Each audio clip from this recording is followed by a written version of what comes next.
اللهم صل على سيدنا محمد وعلى آله وصحبه. اللهم صل على سيدنا محمد وعلى آله وصحبه. اللهم صل على سيدنا محمد وعلى آله وصحبه. اللهم صل على سيدنا محمد وعلى آله وصحبه.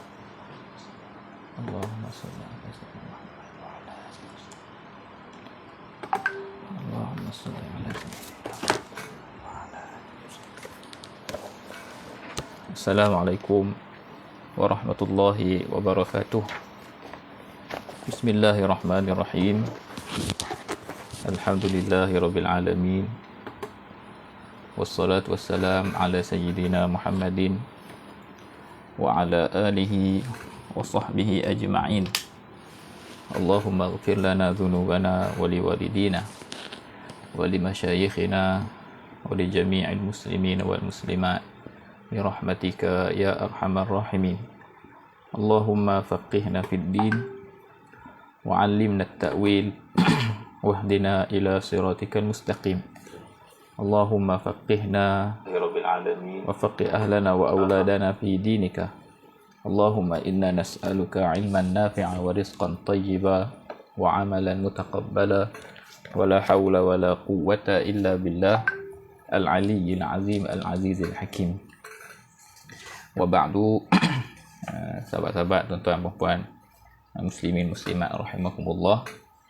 InsyaAllah kita sambung pembacaan kitab Safinatun Najah kita, yang mana pada minggu lepas kita dah masuk sedikit tentang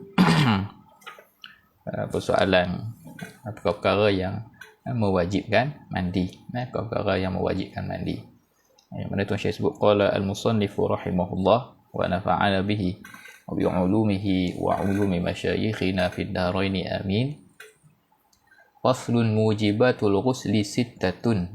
Fasal pada membincangkan perkara-perkara yang mewajibkan mandi. Ada saja perkara ni, maka wajiblah mandi ke atas seseorang muslim itu. Sittatun, 6 saja. Tak ada lebih. 6 ni saja. Yang pertama, ilajul hasyafati fil farji.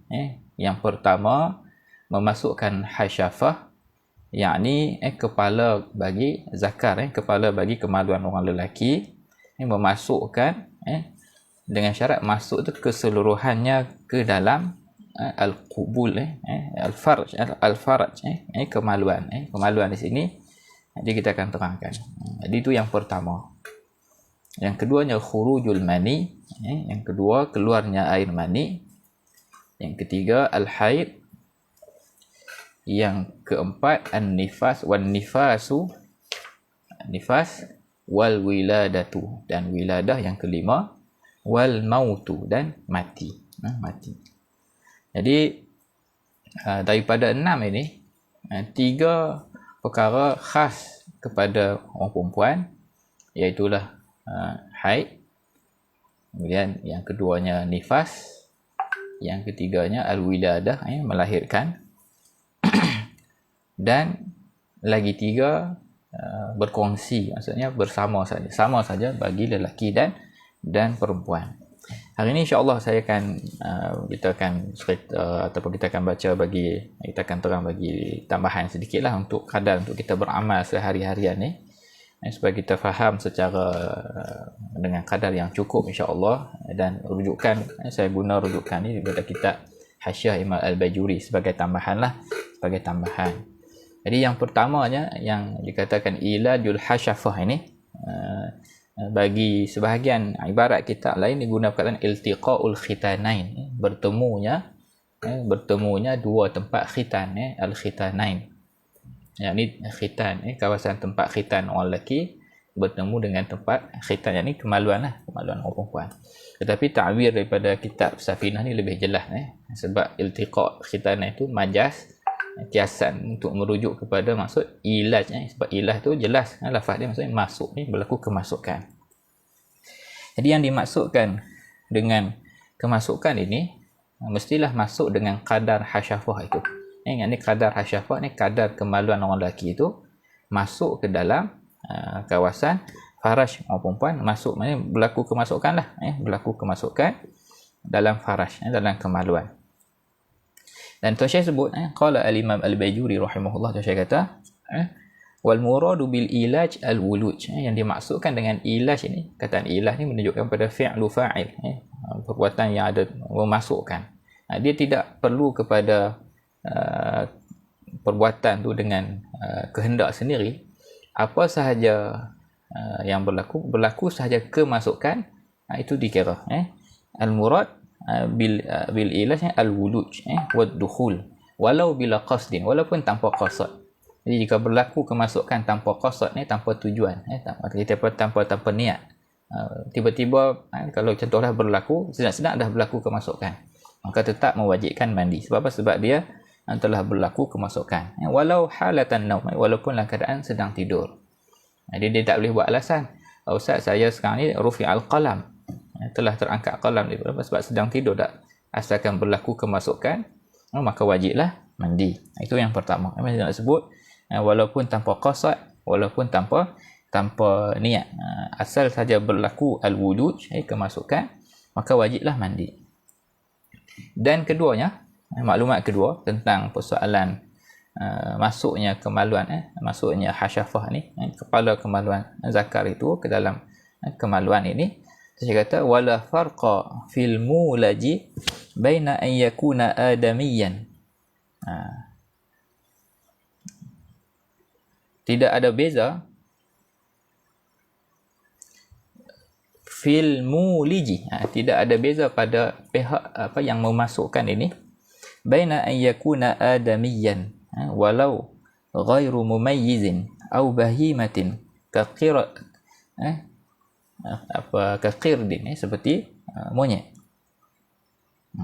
Maksudnya berlaku kemasukan ini, sebab apa berlaku kemasukan tu? Bila masuk zakar kemaluan, Tuan Syekh sebut tidak ada beza sekiranya yang memasukkan itu sama ada manusia ataupun sama ada yang memasukkan itu adalah seorang yang belum baligh ataupun seorang yang belum mumayyiz lagi. Kemudian ataupun yang memasukkan itu adalah binatang. Yang memasukkan itu binatang. Jadi yang dimasuki itu wajib ke atasnya mandi. Sebab telah berlaku kemasukan, dipanggil kemasukan al-hasyafah. Ta'bir hasyafah tu, ta'bir kemaluan tu, kita kata apa? Memberi kesan. Okey. Jadi nak kira macam mana sekiranya yang masuk itu binatang hayawan. Ini kita bagi ni orang kata apa, dia panggil ini dia panggil meluaskan, fuqaha bincang ini nak meluaskan tasawur, nak meluaskan gambaran kita dalam kita mempelajari fiqh ni. Sekiranya berlaku, jadi nak kira macam mana sekiranya yang memasukkan itu bukannya apa, anak Adam, jadi boleh jadi dia punya kemaluan itu tidak sama seperti manusia, sedangkan kita sebut dalam fiqhnya masuk qadar hasyafah. Jadi dia kata apa, tu'tabaru hasyafatuha bihasyafatil adami al-mu'tadil in lam yakun laha hasyafatun. Maka kita buat anggaran lah, kemasukan yang berlaku itu sekiranya dia tidak ada kadar bagi, tidak ada limit, dia tidak ada ukuran kepala kemaluan itu, maka kita akan kira dengan kadar kepala kemaluan manusia yang mu'tadil. Sampai begitu diberi perincian dia. Jadi bagi pihak yang dimasuki pada kemaluannya, maka tidak dikira sama ada yang memasukkan itu yang masuk tu manusia, yang masuk tu yang sudah baligh ataupun belum baligh ataupun belum mumayyiz. Kalau berlaku dimasukkan zakar kanak-kanak, ini semua kita panggil apa ni, tasawur. Nak kembangkan tasawur, kita tidak menyokong, bahkan kita tidak mengharapkan, kita jauh, kita doa jauhkan perkara begitu. Sekiranya berlaku, ianya juga dikira sebagai perkara yang mewajibkan mandi bagi orang yang dimasuki tadi. Adapun tentang orang yang masuk juga kita akan sebut sekejap lagi. Kemudian Tuan Syekh kata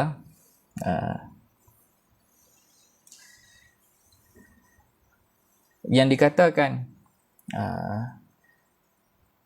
masuk itu mestilah daripada manusia, dan juga kata apa, disebut kalau kata anak Adam sekalipun tadi, yang apa, binatang pun kita dah sebut. Okey.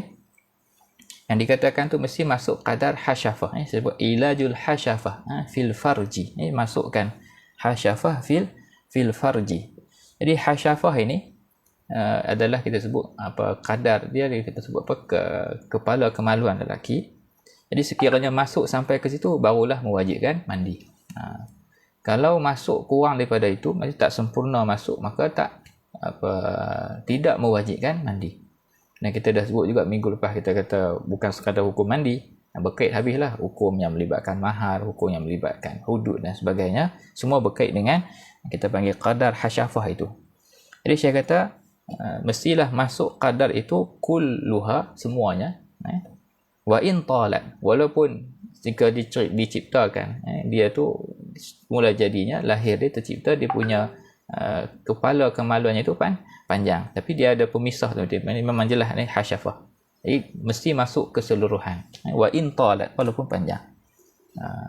Wala i'tibara bi ghairiha ma'a wujudiha. Dan tidak tak kira lah ustaz ni lebih daripada normal, tetapi ada ukuran, ada hasyafah, jadi kena pakai yang ada.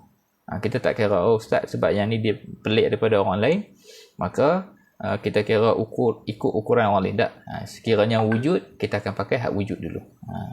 La ibrata wala i'tibar bi ghairiha ma'a wujudiha. Tak kira, kita tak ukur pakai hak lain. Kita akan pakai hak wujud orang tu. Sekiranya orang sekian-sekian, dia ada dia wujud baginya kepala kemaluan tadi, hasyafah tadi, dan tidak normal seperti orang lain, yang ni panjang. Kita akan pakai ukuran dia. Ukuran yang dimasukkan tadi, barulah mewajibkan untuk dirinya. Okey. Kemudian begitu juga sekiranya diciptakan tiada, dia ni diciptakan dia hanya ada zakat tapi tiada hasyafah, maka ketika itu barulah kita akan ukur pakai ukuran yang adat ataupun kita kata kebiasaan. Dia kata apa, ukuran normal orang biasa, barulah kita kira kat situ. Jadi kemasukan dia dikata kalau saya yang sekiranya seseorang manusia tu diciptakan, orang lelaki tu diciptakan tiada hasyafah, dia hanya ada kemaluannya, batang kemaluannya sahaja. Bahasa kita nak sebut bagi jelas kan. Jadi ukuran ketika itu bila dia wajib mandi, kena ambil kira ukuran orang-orang yang biasalah, ukuran orang yang biasa. Baik.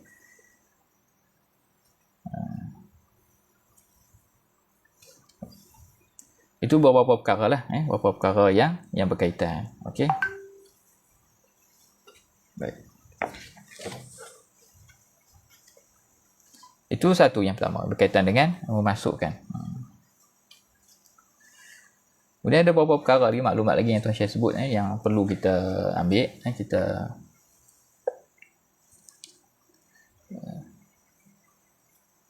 yang selalu juga orang tanya masalah dia masukkan kemasukan zakar itu dengan ada lapik, bagaimana? Saya kata apa? Saya kata wa syamila ma zukir, termasuk sekali yang kita sebut tadi, kemasukan masuk kepala kemaluan itu, masuk hasyafah itu, law kana zakaru ashal, walaupun zakar itu zakar yang lumpuh, maksudnya dia dah tak berfungsi, atau ghairu muntashir, ataupun dia tidak berada dalam keadaan yang tegang, tapi berlaku kemasukan, bahasa orang sebut ni berlaku berlaku kemasukan lah, penetration tu berlaku. Tak kisahlah sekiranya alat itu tidak berfungsi, ataupun au kana alaihi khirqatun, ataupun ada lapik, ada kain lapik, dia berlaku kemasukan. Alat-alat yang ada sekarang ni lah, dia lapik dengan alat yang perancang kehamilan semua tu, dia lapik dengan benda tu masuk. Walau ghalidhatun, walau ghalidhatan, walaupun lapik itu lapik yang tebal, tapi berlaku kemasukan, tetap mewajibkan mandi dengan kita sebut kadar tadi, kadar hasyafah. Itu yang keadaan biasalah, keadaan biasa. Jadi itu yang selalu juga ditanya, yang disebut, yang dibincangkan. Jadi kita dah sebut tadi 3 perkara lah, maksudnya kita sebut. Yang pertama ukuran dah kadar hasyafah, dan kemudian pihak yang memasukkan itu, sekiranya yang memasukkan itu manusia yang baligh ataupun tidak baligh lagi, ataupun kalau berlaku kemasukan oleh binatang, na'udzubillah min zalik, dan masuk kadar yang kita sebut tadi, pihak yang dimasuki itu wajib ke atasnya mandi. Yang keduanya kita sebut tentang masalah ukurannya adalah pada ukuran hasyafah yang wujud.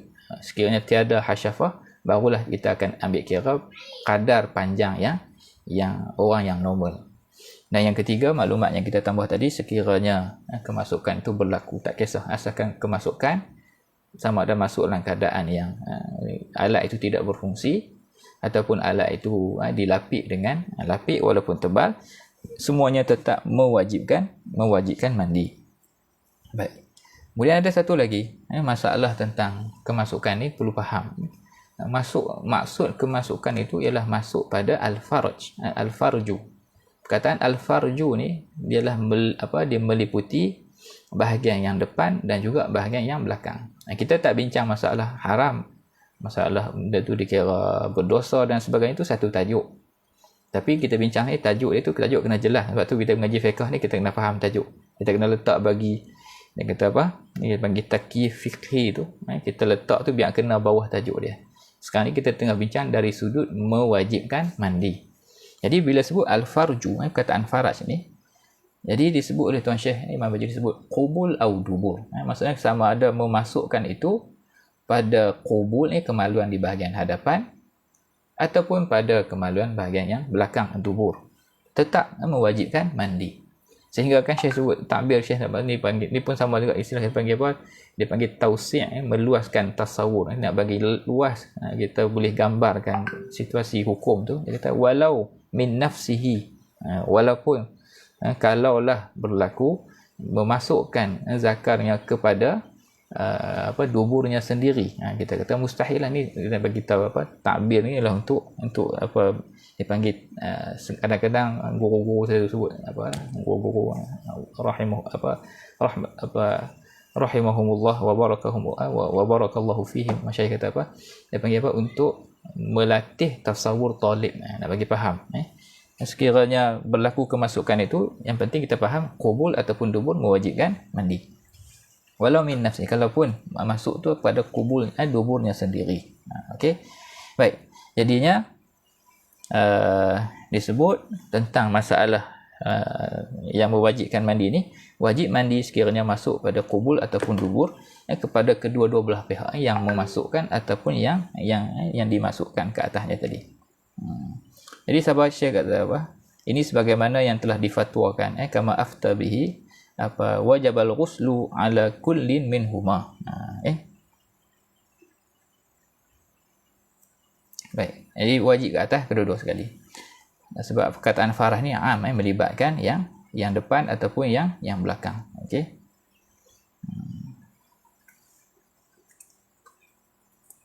Jadi dia melibatkan qubul dan dubur. Okey. Baik. Itu yang berkaitan dengan yang pertama lah, yang melibatkan ilajul hasyafah fil farji. Baik, yang keduanya wa khurujul mani. Khurujul mani ni jelaslah, khurujul mani khurujul mani ataupun wa inzalul mani min syakhsin. Okey, tentang masalah mani ni biasanya kita akan sebut dengan kita akan menilai dengan sifat dia lah. Sekiranya sifat yang keluar itu memenuhi ciri-ciri air mani, maka wajiblah mandi. Dan sekiranya berlaku keliru, tidak jelas, kaedah yang selalu kita akan rujuk adalah kaedah al-yaqin la yazulu bisyak. Kita tak akan yakin taharah kita tidak wajib mandi itu tidak akan tergugat oleh syak. Kita syak ni mani ke ataupun cecair biasa yang lain. Mani mewajibkan mandi, yang lain tidak mewajibkan mandi, hanya wajib kita basuh sahaja. Jadi sekiranya berlaku syak tu, dia selagi mana tidak sampai tahap yang kita yakin untuk perkara itu memenuhi ciri-ciri air mani, maka tidak lagi mewajibkan ke atas kita mandi. Baik, jadi yang dikatakan khuruj ini mestilah keluar sehingga keluar daripada permukaan lah, keluar. Okey. Jadi yang dikatakan keluar mani bagi orang lelaki ni ila kharijil hasyafah fir rajul. sehingga hendaklah cair itu keluar sehingga keluar daripada dia punya kepala kemaluan dia lah. Adapun sekiranya hanya keluar dalam kawasan apa kita sebut batang kemaluannya saja, dia belum belum terkeluar lagi sehingga bahagian luar, dia cuma baru terasa kat situ tapi tak keluar. Kalau berlaku begitu, ia belum mewajibkan mandi bagi orang lelaki. Syarat bagi orang lelaki lah ila kharijil hasyafah fa illam yakhruj minal qasabah, sekiranya tidak keluar lagi, dia hanya berada di peringkat minta maaf kita sebut perkataan tu baru peringkat di batang kemaluan dia tadi, fala ghuslah, tidak wajib mandi ke atasnya. Tapi kalaulah berlaku kadar itu, ini tambahan saja maklumat, walakin yuhkam bil bulugh binuzulihi ilaiha. Ini menarik.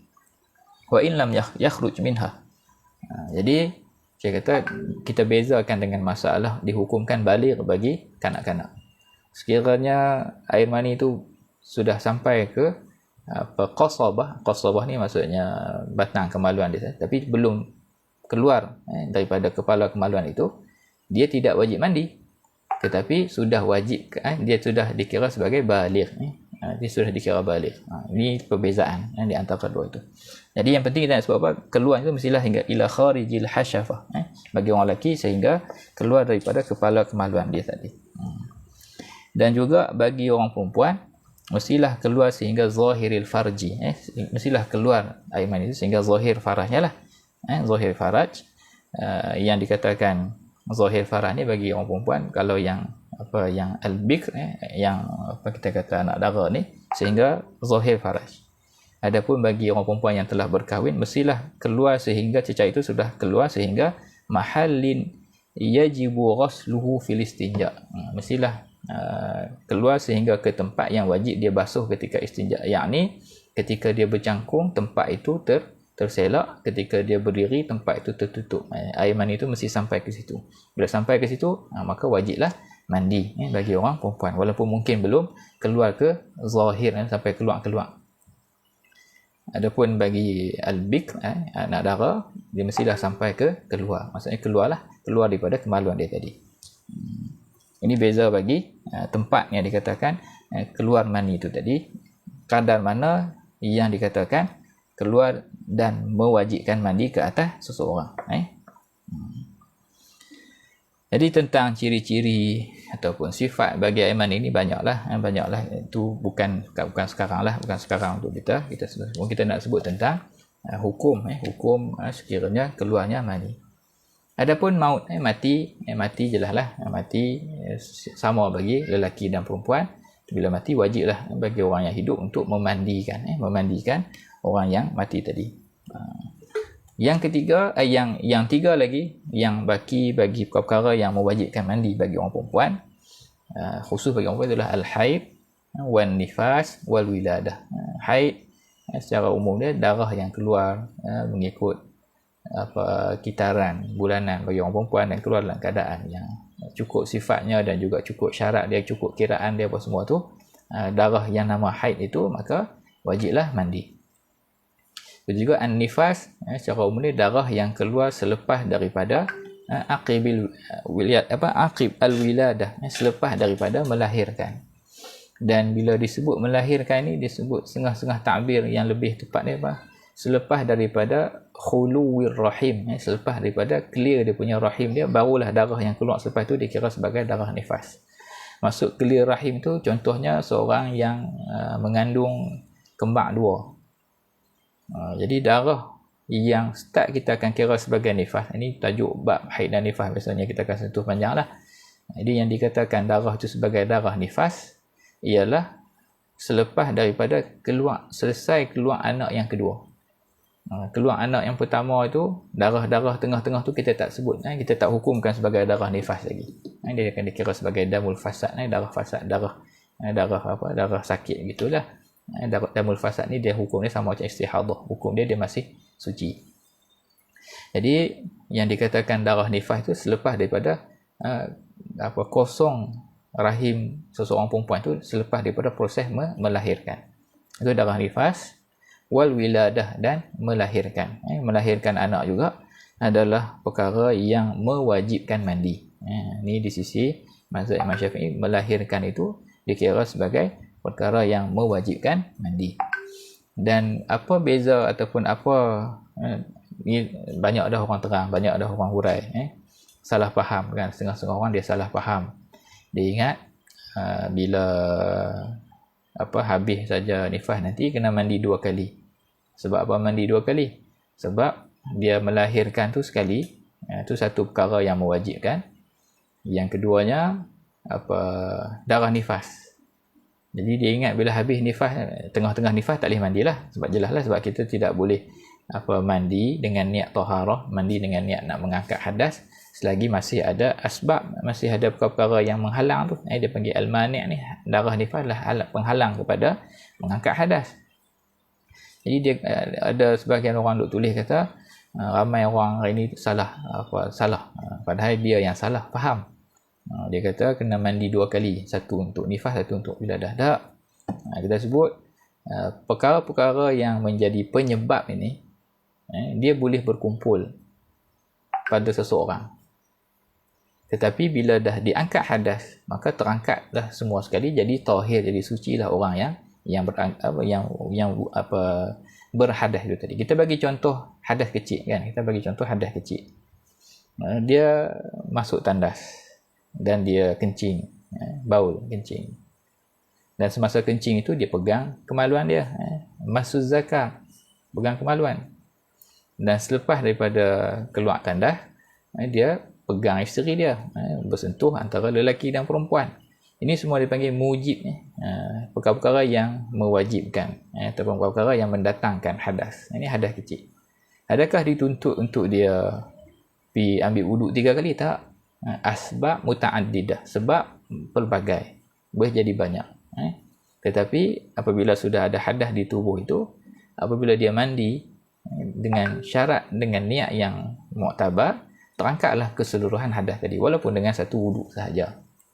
Jadi apabila tamat darah nifas seseorang, maka dia mandi wajib ketika itu, sama ada dia niat mandi wajib sahaja, ataupun dia niat mandi mengangkat hadas besar, ataupun dia mandi dengan niat secara khusus, aku niat mengangkat hadas nifas sekalipun, disebut nifas secara spesifik, tetap terangkat hadas besar semua daripada tubuh ataupun daripada diri seseorang itu.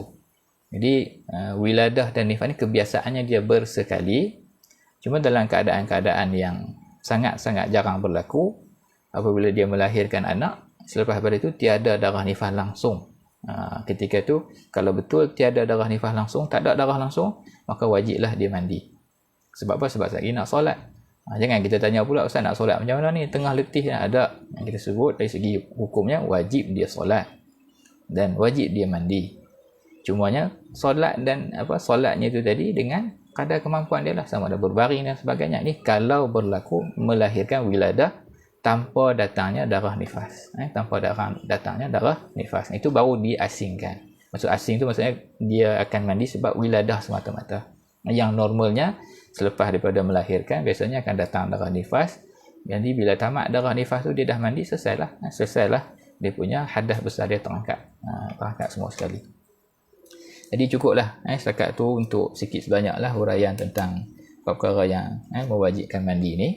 Jadi kita sambung minggu depan sikit saja tentang fardu mandi tu, niat dan meratakan air ke seluruh badan. Kemudian kita akan baca sekali dengan syarat-syarat ni, syarat-syarat wuduk. Syarat-syarat wuduk.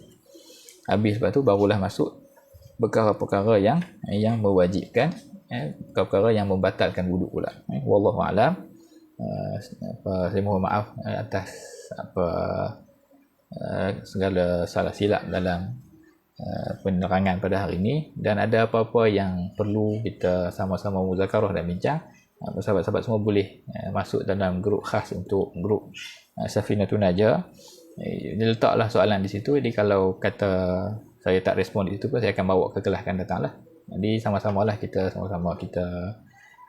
belajar dan sama-sama kita pakat-pakat bagi manfaat antara satu sama lain, insya-Allah. Wallahu a'lam. Aqulu qawli hadza wa astaghfirullah al-azim li wa lakum Wa sallallahu ala sayyidina Muhammad wa ala alihi wa sahbihi wasallam. Walhamdulillahirabbil alamin. Jazakumullahu khairan. Wassalamualaikum warahmatullahi